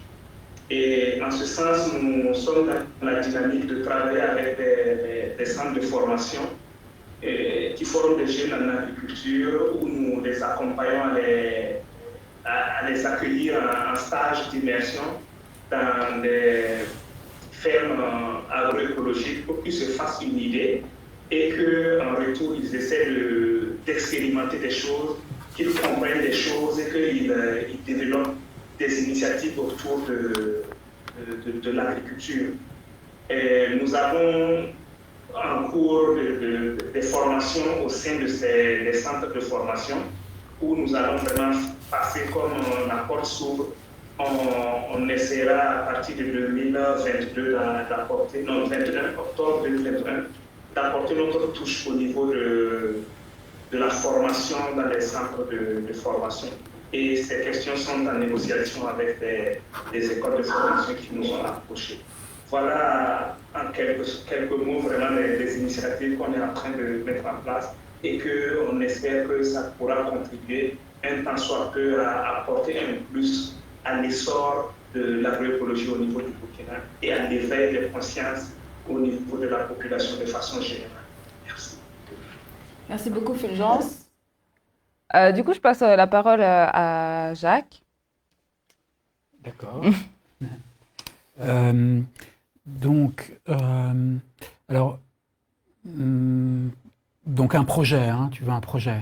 Je vais parler de ce que nous sommes en train de faire. Donc, je suis en train de finir un dossier sur les circuits courts, puisque la revue du rap, pour nous, c'est un outil de communication, de transmission d'informations. Donc, je suis en train de terminer avec Susanna un dossier de 50 pages sur les circuits courts. Et notamment, l'un des projets je pense que le projet le plus ambitieux pour reconstruire un circuit court en agroécologie en Suisse romande et je pense en Suisse, a lieu à Meyrin, dans la commune de Meyrin, à la périphérie de Genève, où il y a là un supermarché participatif paysan qui existe depuis, je pense, bientôt 4 ans. Et sa particularité, et c'est une originalité par rapport à toutes les autres épiceries participatives, c'est qu'il a été conçu, construit en partenariat entre des mangeurs et des producteurs. Et d'ailleurs, un producteur très connu en Suisse romande qui s'appelle Reto Kadosh, qui est un des initiateurs de l'agriculture contractuelle de proximité. Et donc, ce magasin, il a une double culture. Il y a plusieurs paysans qui sont très impliqués dans ce magasin. Et autour de ce magasin, il y a 5 unités de production en agroécologie qui sont les fournisseurs de ce magasin, dont une unité, une ferme qui se trouve au pied des immeubles où ce magasin a émergé. Donc on a les producteurs, on a des ateliers de transformation qui ont été pensés dès le début quand le quartier où se trouve ce magasin est sorti de terre. Donc un atelier de boulanger, un atelier de boucherie, un atelier de laiterie, fromagerie, avec des artisans qui vont travailler avec ces producteurs et en contact direct avec les mangeurs, puisque ils auront leurs produits qui seront vendus avec eux-mêmes dans ce supermarché participatif qui s'appelle La Fève. Et puis il y a aussi une auberge, donc un restaurant, un café-restaurant, qui a une salle de spectacle qui permet aussi de faire la sensibilisation autour de ces enjeux agricoles. Et la commune soutient cette démarche, et ça c'est très très important, en facilitant tout un tas de choses, donc le droit pour construire le magasin, la possibilité d'avoir un contrat pour les agriculteurs qui gèrent aussi le paysage dans la commune, et il y a toute une démarche qui est pensée actuellement pour que cette production aille aussi en direction de la restauration collective pour la petite enfance, pour les crèches, pour les écoles primaires, pour l'administration publique et pour les événements publics. Et il y a une réflexion qui est menée pour adapter les cuisines pour que ce soit possible. Parce que très souvent, aujourd'hui, dans le contexte de l'industrialisation, les cuisines sont centralisées, donc là aussi c'est industrialisé. Elles ne fonctionnent absolument pas avec les producteurs locaux, elles fonctionnent avec des prestataires qui achètent sur le marché mondial. Et donc, dans la restauration collective, c'est des millions de repas, je crois que c'est 5 millions de repas par an en Suisse romande, ou en Valais, seulement en Valais. Donc, c'est évidemment des quantités d'alimentation considérables. Donc, si la restauration collective, via les autorités publiques communales, s'engage pour soutenir l'agroécologie locale, c'est évidemment un levier absolument considérable. Et donc, on est en train de faire un film. On est en train de faire un film sur cette initiative.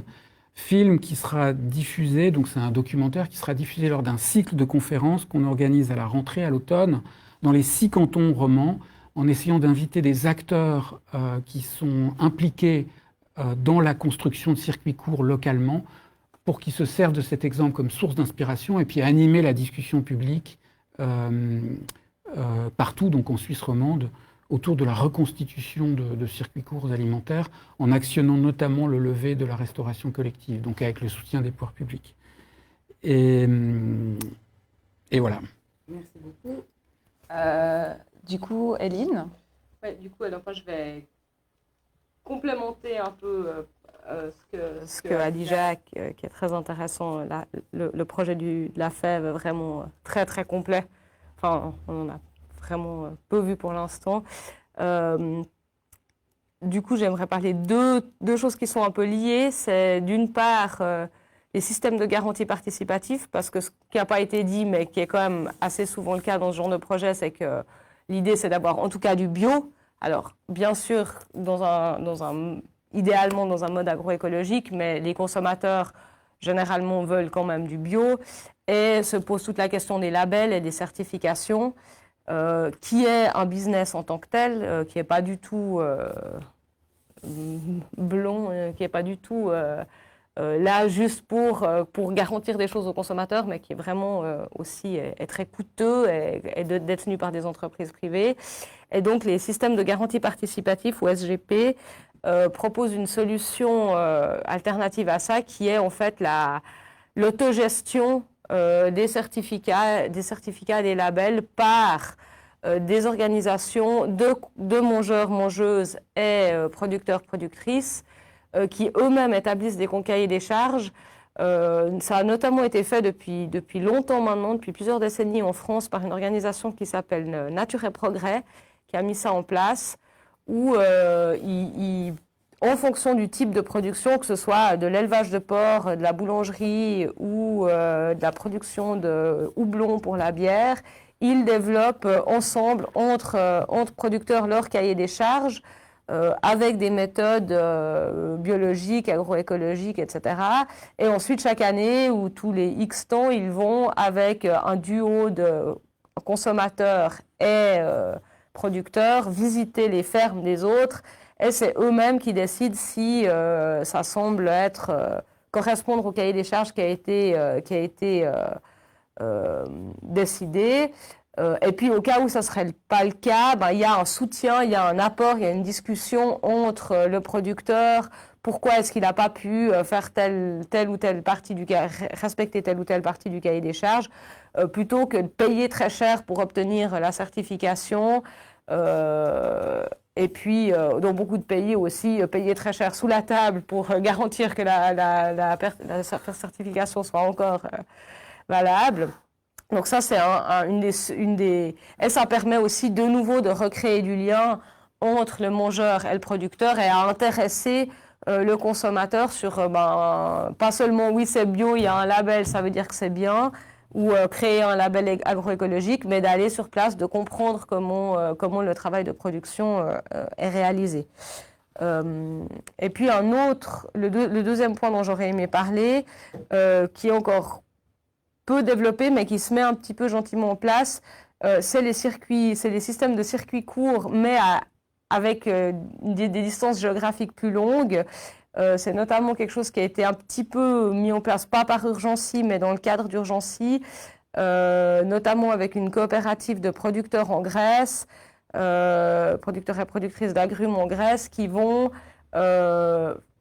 exporter leurs produits dans les pays du Nord, les pays du Nord de l'Europe, dans des groupes justement de consommateurs organisés, soit via les ACP, les AMAP, les GAZAP, ces différents systèmes d'agriculture soutenus par la proximité.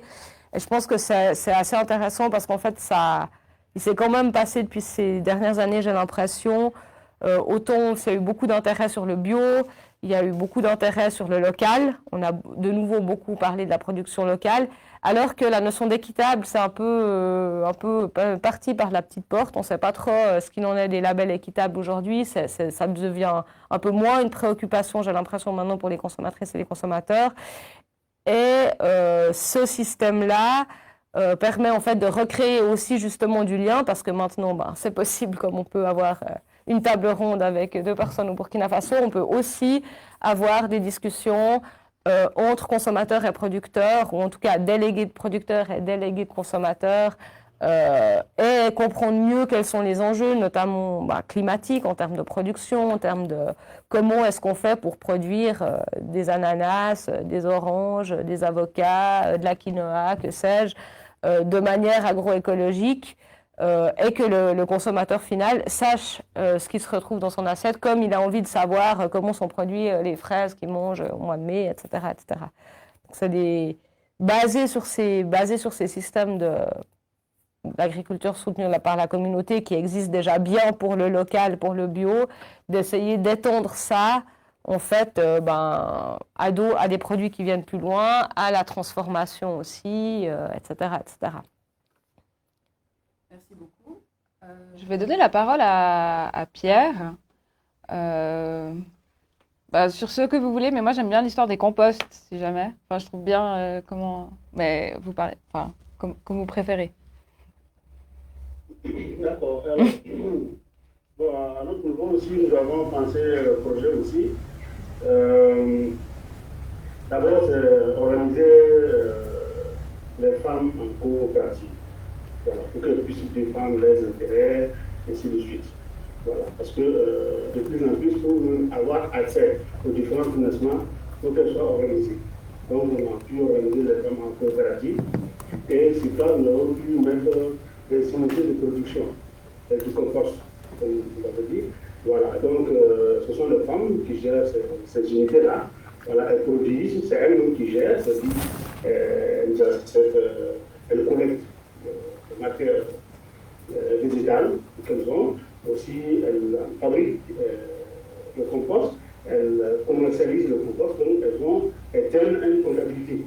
Voilà, donc qui leur permet de dégager les différents revenus et ainsi de suite. Voilà, donc, en plus de cela, nous avons constaté que les différents producteurs, lorsqu'ils produisent bio, comment on appelle, il y a des maladies, c'est-à-dire ça se gâte vite. Voilà, donc nous avons pensé à mettre en place des centres froides pour la conservation. Voilà, donc les centres froides qui sont actuellement en place, pour qu'ils viennent garder les produits là-bas, maintenant, et ces centres froides sont encore gérés par ces différentes coopératives-là. Voilà. En plus de mettre les centres froides, il y a aussi des magasins de stockage tout l'Orient qui, dès la première production, comme ils n'ont pas de magasins de stockage, ils sont obligés de brader les prix. Donc, avec ces magasins-là, ça leur permet de garder ça pour un temps favorable, c'est-à-dire d'ici septembre, octobre, voilà, les sacs de 100 kg qui vont aller à 7 000, ils vont vendre à plus à l'ordre de 25 000, 30 000 à la. Donc, on a pu aussi mettre des magasins. Voilà, c'est comme elle disait, pour la consommation, nous avons prévu des sports en langue nationale qui passent sur les radios nationales, qui stimulent la consommation. D'abord, stimuler la consommation, c'est de bien parler, de bien faire de la consommation des produits bio. Voilà, aussi des spots publicitaires, des émissions radiophoniques, pour inciter les producteurs à pratiquer le bio.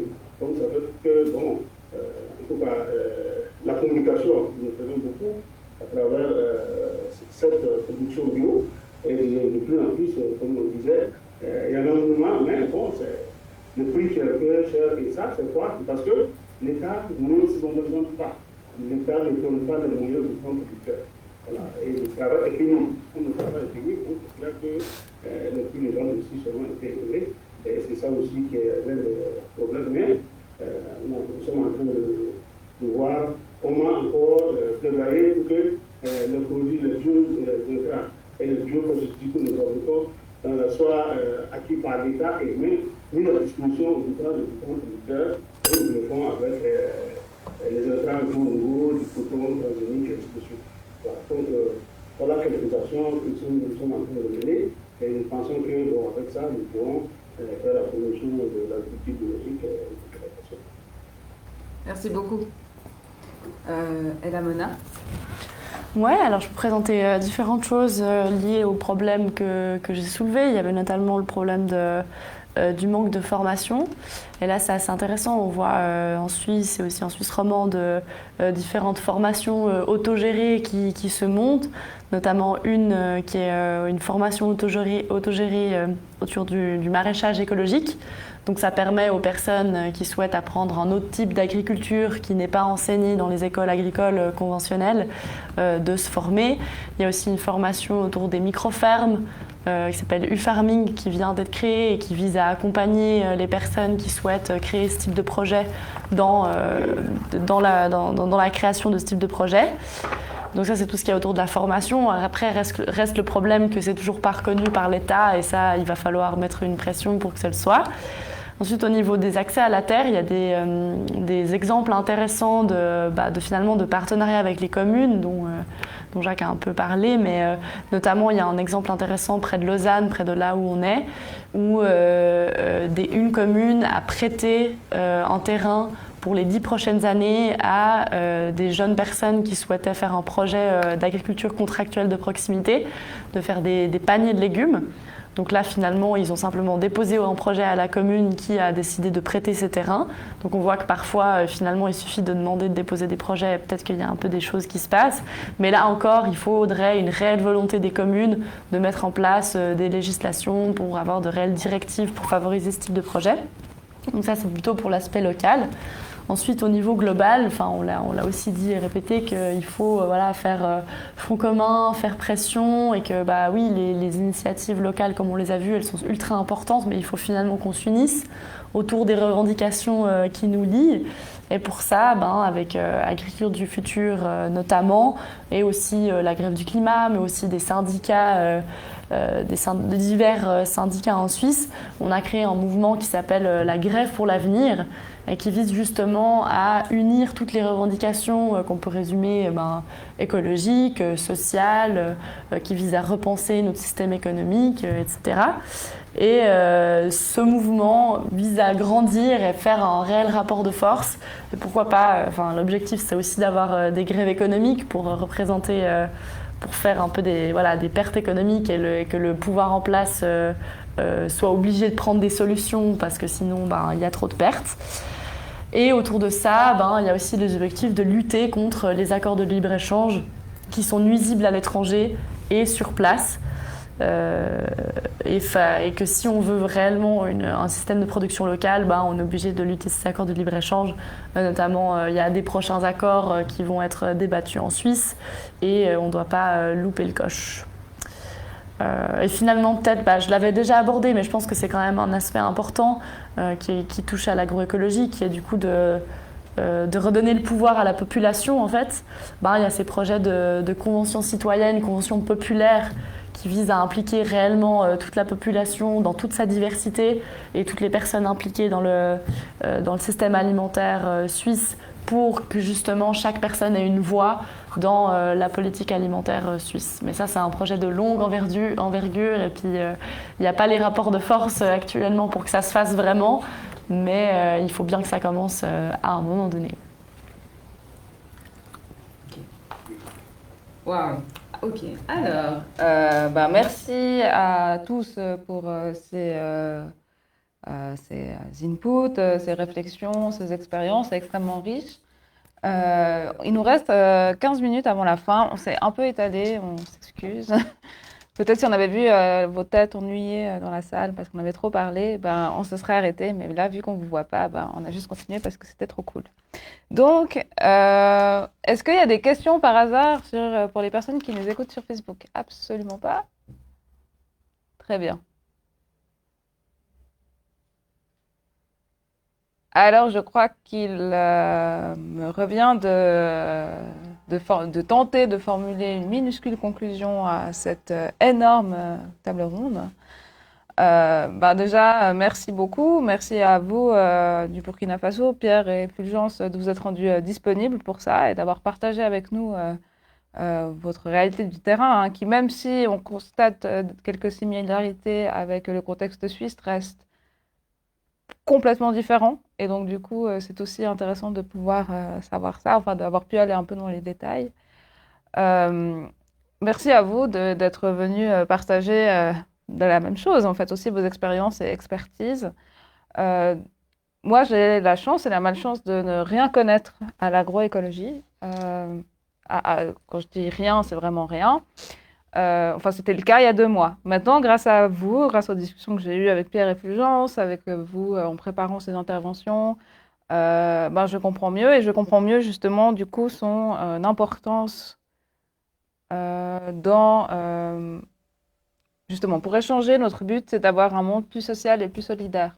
La question de comment on produit l'alimentation, qui la mange, qui l'achète, qui la produit et dans quelles conditions, on ne peut pas en faire l'économie dans notre réflexion sur l'état du monde actuel et sur les éventuelles perspectives pour l'avenir, surtout au vu notamment de la catastrophe climatique. On nous en parle depuis des années, mais même moi, en tant que militante progressiste, je pense que j'en prends la mesure depuis un an, en vrai, parce que c'est, comme tu l'as dit, Jacques, c'était extrêmement stressant. On ne veut pas voir, on ne veut pas savoir. Et du coup, aussi, par ma formation politique, l'idée que les initiatives individuelles sont finalement peu de choses. Et là, vous m'avez aussi montré que j'avais tort. Alors, bien sûr, on ne parle pas d'expérience individuelle où on se retrouve, où en fait, il y a un message de l'État ou même de Coca-Cola qui dit ramassez vos bouteilles en plastique et vous allez sauver le climat. Mais dans des initiatives individuelles qui ont du sens, que j'appellerais presque micro-collectives. Et puis, mais sans jamais oublier aussi de construire le rapport de force au niveau global. Donc voilà, ça nous donne une belle mission à tous et à tous ce soir. Alors vous, chers intervenants et intervenantes, vous êtes à plein dedans, continuez comme ça. Merci beaucoup, vraiment. Et puis nous, consommateurs, consommatrices, citoyens, citoyennes ou simplement personnes, êtres humains, faisons, je suis un peu lyrique ce soir, mais faisons du coup des efforts, intéressons-nous à ce qui se passe autour de nous, essayons de réfléchir un peu à nos choix de consommation, si on peut se le permettre, et aussi battons-nous pour que les gens qui ne peuvent pas forcément se permettre ces réflexions-là actuellement, pour ça je trouve que la grève pour l'avenir c'est très très intéressant, puissent eux aussi avoir des choix et de pouvoir consommer de manière plus locale, plus saine et plus éthique. Voilà. Donc, est-ce que quelqu'un d'entre vous a encore un dernier mot de la fin, peut-être?